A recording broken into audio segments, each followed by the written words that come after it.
যখন হরতাল পিকেটিং এর সময় রাস্তায় দেখা যায় দুপুরে অনেক খিদা লেগেছে কিন্তু খেতে পারতাম না, তারপরেও রাস্তায় ছিলাম, আন্দোলন করেছি, সংগ্রাম করেছি, রাজপথ থেকে উঠে আসি নাই, রাজপথেই ছিলাম। এবং আওয়ামী লীগের 17টি বছর আমরা রাজপথে ছিলাম। আমি এই এলাকার থেকে 3টি বছর বাইরে ছিলাম, অনেক দূর অবস্থায় দিন যাপন করেছি, অনেক খারাপ অবস্থায় দিন যাপন করেছি। এগুলি বলতে গেলে অনেক কিছু, এগুলি আসলে অনেক কিছু বলার আছে, বলে শেষ করা যাবে না। মরহুম জিয়াউর রহমান আমাদের একটা অনুপ্রেরণা, তার আদর্শ, আদর্শ অনুপ্রেরণা হয়ে বেগম খালেদা জিয়ার এই আদর্শ অনুপ্রাণিত হয়ে আমি বিএনপি করতে শিখেছি। তখন থেকে আমি বিএনপি করি। তখন এগুলি ছোট থেকে দেখে আসছি। তখন এই ধানের শীষ প্রতীকটা আমার কাছে সবচেয়ে আমার কাছে দুর্বলতা ছিল। মানে তখন তো ছোট, বুঝতাম যে এটাই হচ্ছে আমাদের খাদ্য, এই ধানের শীষ দেয়, আমাদের খাদ্য দেয়, আমরা এটা খেয়ে বাঁচি। 91 সালে আমি আমাদের শ্রদ্ধেয়ভাজন সকলের নেতা, চট্টগ্রাম সহ সারা বাংলাদেশের বিএনপির হাজার হাজার নেতাকর্মী, সৃষ্টির কারিগর, আমাদের সকলের প্রিয় শ্রদ্ধাভাজন মরহুম আব্দুল্লাহ লুমানের 1991 সালে তার নির্বাচন করেছি। তখন আমি অত্যন্ত ছোট, তার পিছনে আমি নির্বাচন করেছি। তাকে আমি খুব কাছ থেকে তখন দেখেছি, তার আদর্শ দেখেছি, তার চলাফেরা দেখেছি, তার মাধুর্য দেখেছি, তার কথাবার্তার ধরন দেখেছি, তার রাজনৈতিক দুর্দশতা দেখেছি, রাজনৈতিক গুণাবল দেখে আমি আব্দুল্লাহ নোমানের প্রতি আমি দুর্বল হয়ে গেছি। আমি তার দীর্ঘদিন তার কর্মী হয়ে কাজ করেছি। এখনো তার মৃত্যু পর্যন্ত তার কর্মী হয়ে কাজ করেছি। এখনো তার সন্তান সাইয়েদ আল নোমান তুর্য ভাইয়ের এই যে সাথে আছি, কাজ করছি, তার নির্বাচনী কাজ করেছি, তার সাথে আছি। যেভাবে দিক নির্দেশনা দিচ্ছে সেইভাবে কাজ করে যাচ্ছে। রোজার মাস আসলে আমাদের দেশের কিছু মানুষ এই ছোট ছোট কিছু প্যাকেট, 400-500 টাকার প্যাকেট দিয়ে রাস্তায় মানুষ লাইন ধরা হচ্ছে, ভিডিও করা হচ্ছে, এই তারপরে যাওয়ার সময় একটা প্যাকেট দিচ্ছে। দেখুন, এখানে আমাদের মধ্যবিত্ত শ্রেণীর অনেক লোক আছে, অনেকে লজ্জা পাচ্ছে, শরম পাচ্ছে লাইনে আসতে। তো এগুলি আমার থেকে আসলে অনেক খারাপ লাগছে। যাওয়ার সময় ভিডিও করছে, অনেক সময় ভিডিও দেখাচ্ছে মোবাইলে। তো এগুলি অনেক সময় অনেকে লজ্জিত হচ্ছে। তা আমার বিষয়টা আমি অন্যভাবে নিচ্ছি, যে আমি যা দিব চুপে দিব, আমার কাছ থেকে এসে নিবে, না হলে আমি ঘরে ঘরে পৌঁছে দিব। আমি এবার ঘরে ঘরে আমি পৌঁছিয়ে দিয়েছি সম্মানের সহিত, নিজের সাধ্য পরিমাণ চেষ্টা করেছি আমার মতো করে আমি করার জন্য। ইনশাল্লাহ আমি যতটুকু পেরেছি করেছি। আমি শুধু রোজার মাস না, আমি সব সময় করে যাচ্ছি, করব। রোজার মাস ছাড়াও আমি মানুষের পাশে আছি, মানুষের পাশে থাকবো, এবং আগেও ছিলাম, করে গেছি, এখনো করবো। এখন আমি ছোট থেকে এই অত্র এলাকায় রুবিগেট, আমি এই ছোট থেকে বড় হওয়া। আমি যখন ছোট থেকে ধানের শীষ, যখন জিয়াউর রহমান, ধানের শীষ, বেগম খালেদা জিয়া, তখন এগুলি ছোট থেকে দেখে আসছি। তখন এই ধানের শীষ প্রতীকটা আমার কাছে সবচেয়ে আমার কাছে দুর্বলতা ছিল। মানে তখন তো ছোট, বুঝতাম যে এটাই হচ্ছে আমাদের খাদ্য, এই ধানের শীষ দেয়, আমাদের খাদ্য দেয়, আমরা এটা খেয়ে বাঁচি। এবং তারপরে আমাদের মরহুম জিয়াউর রহমান আমাদের একটা অনুপ্রেরণা, তার আদর্শ, আদর্শ অনুপ্রেরণা হয়ে বেগম খালেদা জিয়ার এই আদর্শ অনুপ্রাণিত হয়ে আমি করতে শিখেছি। তখন থেকে আমি বিএনপি করি। তারপর 91 সালে আমি আমাদের শ্রদ্ধেয়ভাজন সকলের নেতা, চট্টগ্রাম সহ সারা বাংলাদেশের বিএনপির হাজার হাজার নেতাকর্মী, সৃষ্টির কারিগর, আমাদের সকলের প্রিয় শ্রদ্ধাভাজন মরহুম আব্দুল্লাহ লুমানের 1991 সালে তার নির্বাচন করেছি। তখন আমি অত্যন্ত ছোট, তার পিছনে আমি নির্বাচন করেছি। তাকে আমি খুব কাছ থেকে তখন দেখেছি, তার আদর্শ দেখেছি, তার চলাফেরা দেখেছি, তার মাধুর্য দেখেছি, তার কথাবার্তার ধরন দেখেছি, তার রাজনৈতিক দুর্দশতা দেখেছি, রাজনৈতিক গুণাবল দেখে আমি আব্দুল্লাহ নোমানের প্রতি আমি দুর্বল হয়ে গেছি। আমি দীর্ঘদিন তার কর্মী হয়ে কাজ করেছি। এখনো তার মৃত্যু পর্যন্ত তার কর্মী হয়ে কাজ করেছি। এখনো তার সন্তান সাইয়েদ আল নোমান তুর্জু ভাইয়ের এই যে সাথে আছি, কাজ করছি, তার নির্বাচনী কাজ করেছি, তার সাথে আছি। তে যেভাবে দিক নির্দেশনা দিচ্ছে সেইভাবে কাজ করে যাচ্ছে। অবশ্যই এরকম অনেক আছে। আমরা যখন রাজনীতি করেছি তখন একটা আদর্শ ছিল। আমরা তখন আর্থিক অবস্থা অনেক আমাদের খারাপ ছিল যখন বিএনপি করি। এত পরিচিত ছিলাম না, রাজপথে গিয়েছি, মিছিল করেছি, মিটিং করেছি। যখন হরতাল, পিকেটিং এর সময় রাস্তায় দেখা যায় দুপুরে অনেক খিদা লেগেছে কিন্তু খেতে পারতাম না, তারপরও রাস্তায় ছিলাম, আন্দোলন করেছি, সংগ্রাম করেছি, রাজপথ থেকে উঠে আসি নাই, রাজপথেই ছিলাম। এবং আওয়ামী লীগের 17টি বছর আমরা রাজপথে ছিলাম। আমি এই এলাকার থেকে 3টি বছর বাইরে ছিলাম। অনেক দুরবস্থায় দিন যাপন করেছি, অনেক খারাপ অবস্থায় দিন যাপন করেছি। এগুলি বলতে গেলে অনেক কিছু, এগুলি আসলে অনেক কিছু বলার আছে, বলে শেষ করা যাবে না। দেখুন, এক একজনের চিন্তা ভাবনা এক এক রকম। আমার চিন্তা ভাবনা আমি অন্যভাবে নিয়েছি।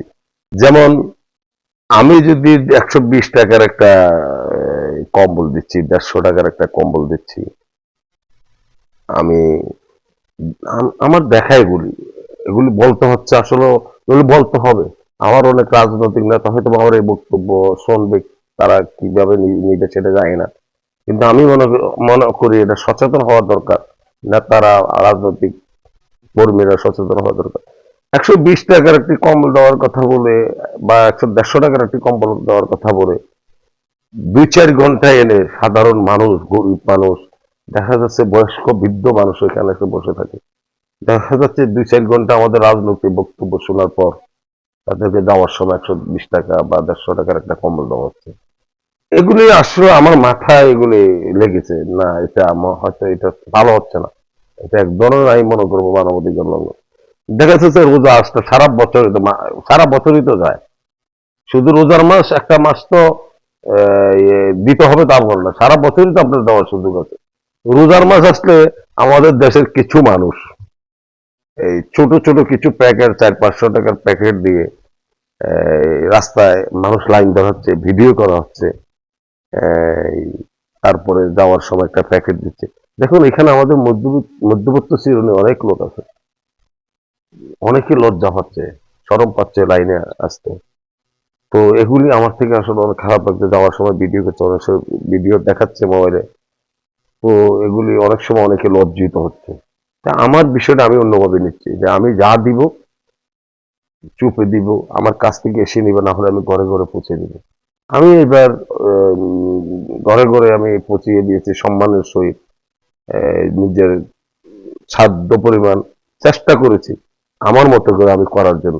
ইনশাল্লাহ আমি যতটুকু পেরেছি করেছি। আমি শুধু রোজার মাস না, আমি সব সময় করে যাচ্ছি, করব।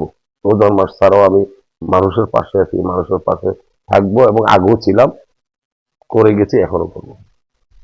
8 নং ষোলকবর ওয়ার্ড একটি বৃহত্তম এলাকা, যেখানে প্রায় লাখের কাছাকাছি ভোটার। এখানে আমাদের অনেকগুলি সোসাইটি আছে, অনেকগুলি বস্তি আছে, নির্বস্তরের অনেকগুলি এলাকা আছে। এখানে স্বনামধন্য স্কুল, কলেজ, মাদ্রাসা আর অনেক প্রতিষ্ঠান আছে। তার পাশাপাশি আপনারা জানেন এটা একটা শিল্প এলাকা।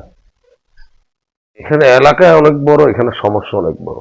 এক এক অংশে, এক এক সোসাইটির, এক এক বস্তিতে এক এক ধরনের সমস্যা, এক এক মহল্লা এক এক ধরনের সমস্যা। মনে করেন এই এলাকায় যে সমস্যা, ওই এলাকায় আসলে সমস্যার সাথে পার্থক্য থাকে। তাহলে আমরা প্রতিটা সমাজ, আমি চাচ্ছি যে প্রতিটা সমাজের সাথে বসবো, সমাজের সাথে বসে, সমাজের লোকজনের সাথে বসে, যারা গণ্যমান্য ব্যক্তি আছে, মহল্লা কমিটির ব্যক্তিরা আছে, তাদের সাথে বসে চিহ্নিত করব এই মহল্লায় কি সমস্যা। এই মহল্লাগুলি ওদের সাথে বসে এই মহল্লাগুলির সমস্যা এভাবেই সমাধান করবো। আমি প্রতিটা মহল্লায় এইভাবে বসে মহল্লা ভিত্তিক সমস্যাগুলো সমাধান করবো। তারপর আসুন বস্তিতে আমি আগেও কয়েকটা সাক্ষাৎকারে বলছি, বস্তির ভিতরে দেখা যাচ্ছে পানির সমস্যা থাকে, বিদ্যুতের সমস্যা থাকে, গ্যাসের সমস্যা থাকে, একটু লাইটিং এর সমস্যা থাকে, বস্তির ভিতরে ড্রেনিং ড্রেনেজ পরিষ্কার পরিচ্ছন্নতার ব্যবস্থা থাকে, বস্তির ভিতরে কিছু রাস্তাঘাট থাকে, ওগুলি সংস্কারের কাজ থাকে। মূলত বস্তিবাসীর কাজ হচ্ছে এগুলি, কষ্ট চেষ্টায়।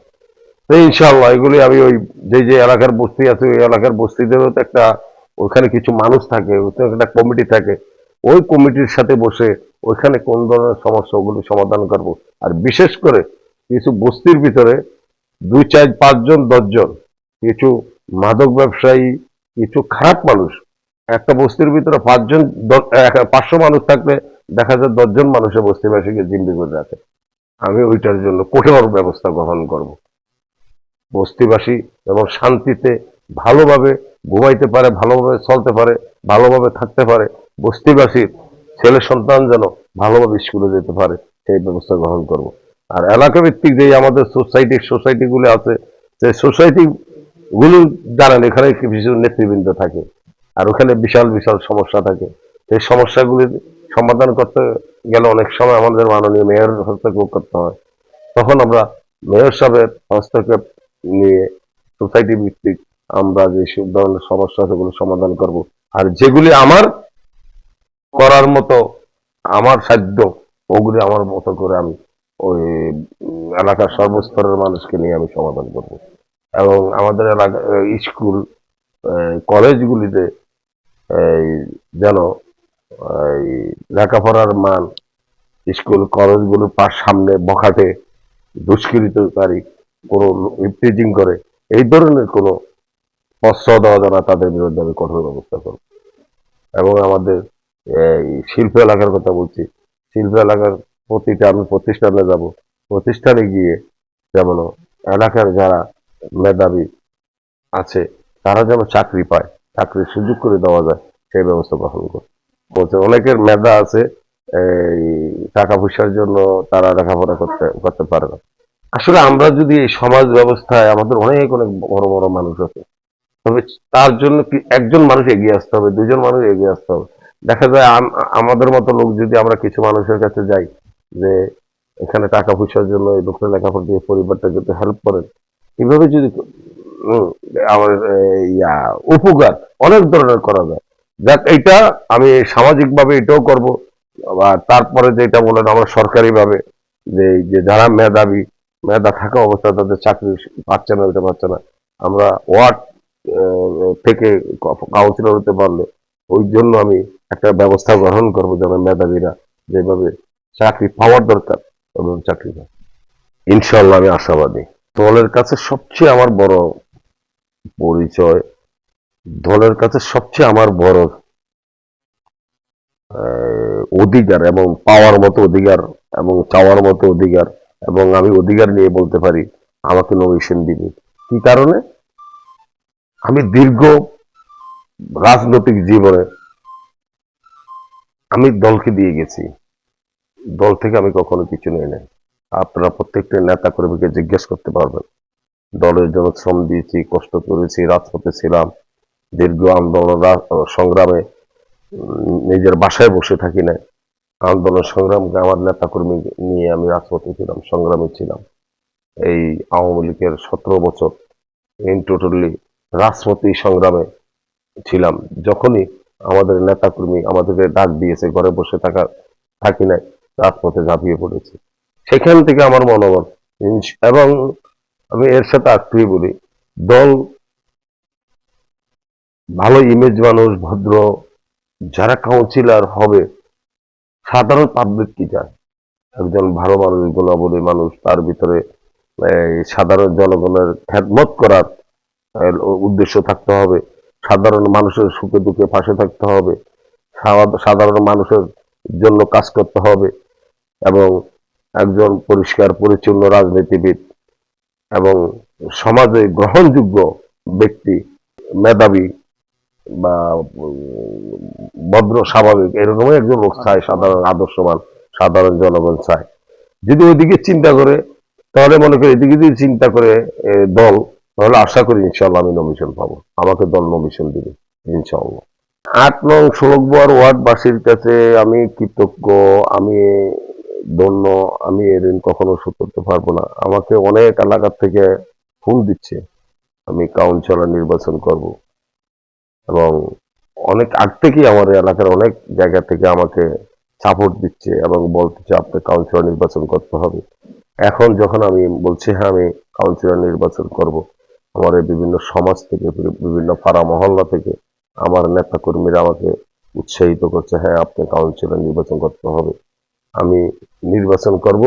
এবং 8 নং ষোলকবার ওয়ার্ডবাসীকে আমি বলতে চাই, আপনারা একজন সৎ ব্যক্তি দেখে, আপনাদের সুখে দুঃখে পাশে দাঁড়াতে পারে ব্যক্তি দেখে, আপনাদের যেই সমস্যাগুলি আছে 8 নং ষোলকবার ওয়ার্ডে, সমস্যাগুলি যেন সমাধান করতে পারে, আপনাদের দুর্দশাগুলি যেন সমাধান করতে পারে, আপনার এইরকম একজন ব্যক্তিকে আপনার ভোট দিবেন। আপনার ভোটটি অত্যন্ত গুরুত্বপূর্ণ। আপনার ভোটটি আপনি বুঝে শুনে চিন্তা ভাবনা করে একজন যোগ্য ব্যক্তিকে ভোট দিবেন। এটাই আমার ষোলকবাসীর প্রতি আমার আহ্বান, অনুরোধ।